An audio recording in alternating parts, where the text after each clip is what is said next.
I cannot recall for sure when I first heard the story of my birth or of how I came to be here on this earth. Like the story of my birth, I cannot remember when I first heard of the name United Kingdom. But my father gave the name weight in my mind. Whenever he pronounced the title United Kingdom, it sounded so heavy, so reverential. Going to the United Kingdom must surely be like paying God a visit. It was around this time that my people living in Lagos were preparing for the arrival of our town's first lawyer who was returning from the United Kingdom. A Messiah who had been to the kingdom of heaven and back to fight for the rights of false Ibuza people. My father was so happy during this time, and now that I had come to know that being a girl, I was a slight disappointment to my parents, I made a secret vow to myself that when I grow up, I must visit this United Kingdom to keep my father happy forever. It was a dream I kept to myself, but it lived with me just like a presence. Unfortunately, my father died a few months after this, and I had to go to Ibuza with my mother to help her during her 9 months mourning. It was then that I came to know Ibuza, my homeland. I fell in love with the town. I have never seen so many coconut palms and so many happy people. The only thing that soured my memory of my early visit was that we children were always hungry. After breakfast, all grown-ups would go to the farms. My little brother and myself would have to wait for them to return before we had another meal. But in the evening, my big mothers, any woman in the family is called a mother. We don't have aunties or sisters. My big mothers will bring all kinds of things. Then we will sit by the moonlight and they will tell us stories. So I made another promise to myself. When I grow up, I was going to be a storyteller like my big mothers, and I was going to come to Ibuza to live after I had been to the United Kingdom. I did not stay long in Ibuza as a child. When I was 9 years old, I had to go back to Lagos because when my father died, my mother had to marry an uncle, as we do in our place. Without a father, I had to be almost like a slave in the houses of relatives.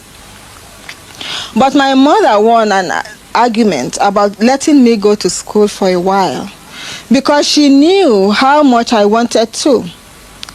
The idea was that I should receive a little education to qualify me to be the wife of one of the new Nigerian elite.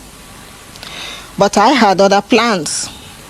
Without my father to look after me, I had to look after myself.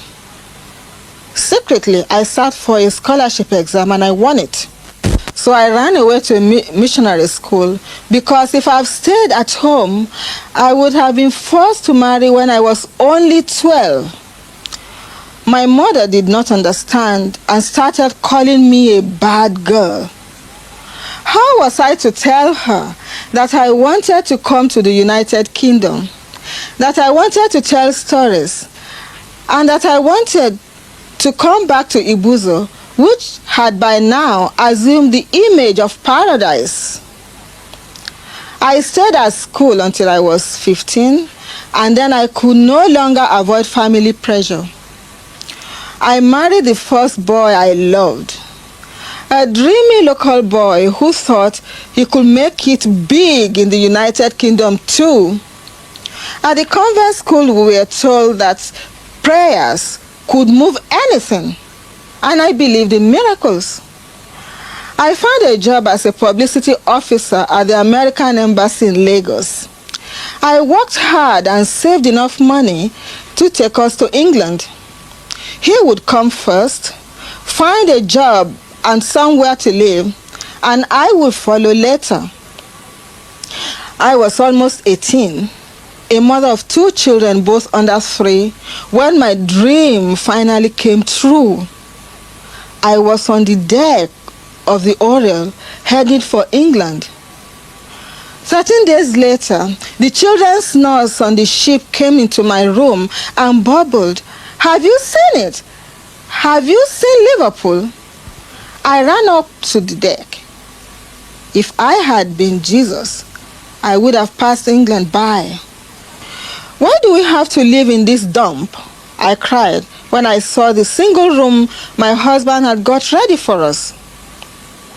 He explained to me that accommodation was very short in London, and if one was black and with children, it was almost impossible. But he accepted the situation. When I became very depressed and upset at the thought of my beautiful flat in Lagos with servants, he snapped, "You must know, my dear young lady, that in Lagos you may have been 1,000,000 publicity officers. You may have hundreds of servants. You may be an elite, but the day you land in England, you are a second-class citizen." "But why?" "Because you are black." So it sank in. I got the message. My color, which until then I had never given thought and had always taken for granted, became a problem. I was no longer a young promising girl with a future, but a black second-class person. That was what the white society wanted me to be. But I would rather die than accept it. I managed to get the type of job I wanted in a library and could afford to pay for daily minders for my babies. Because I was getting my way and it looked as if we were succeeding, our Nigerian landlord told us to move. I was the youngest housewife in the house and was a bad example to many others. It was during the time of our search for a place to live that I watched helplessly as what little pride my husband had left evaporated. For some reason, I could hang on, but he could not.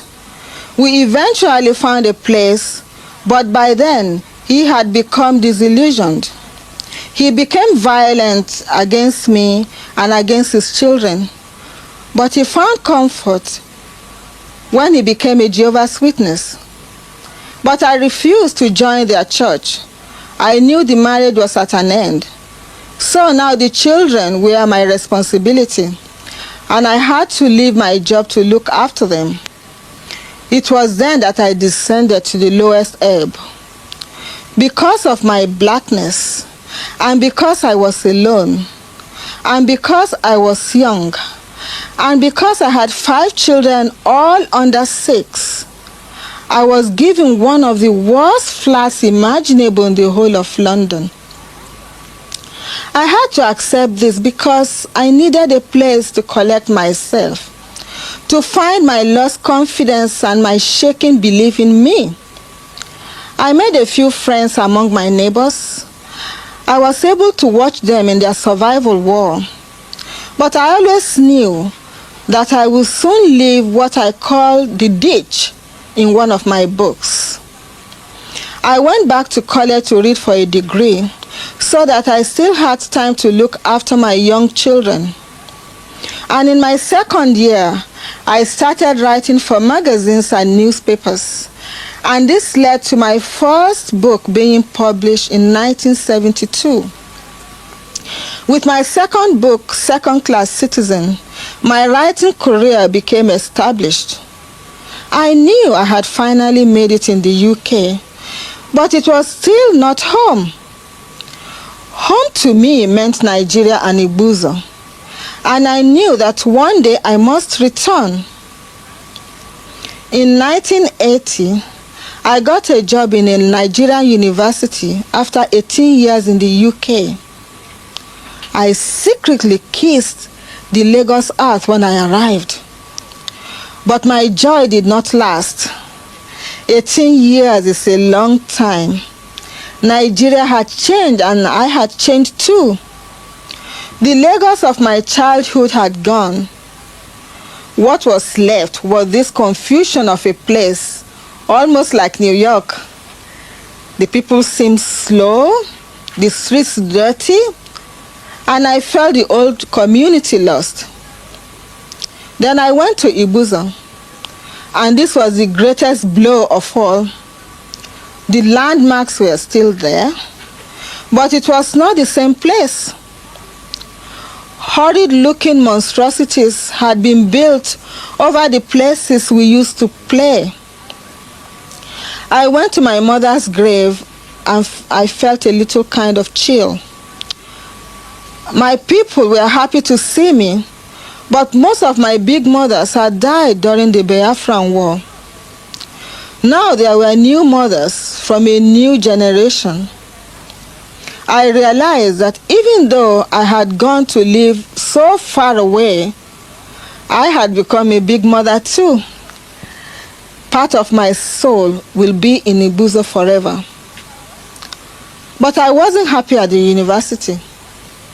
I missed my children, and every 6 weeks I went back just to see them. I knew I had returned to Nigeria too soon. I must go back to England and finish one job, looking after my growing family, before stepping into another. But before I left, I bought a piece of land to build a house, and I was given a little piece of a hot place as well. I now see myself like Jonah in the Bible, who did not want to go to Nineveh, but who God said must go. Each time I travel to other places, you'll see me running back to my new home. Maybe for most people, where their children are and where they are happy, there is home. But I am not like Byron's prisoner of Shillong. When he was offered freedom, he did not want to go. My very chains and I, good friends. So much a long communication tends to make us what we are. Even I regain my freedom with a sigh. Now I am a person who has 2 homes, one in England and the other in Nigeria, and I belong to them both. I have a piece of land in Ibuza where I will build one day, and a house in London in which I live and write my stories. I think my father and mother would be proud of me.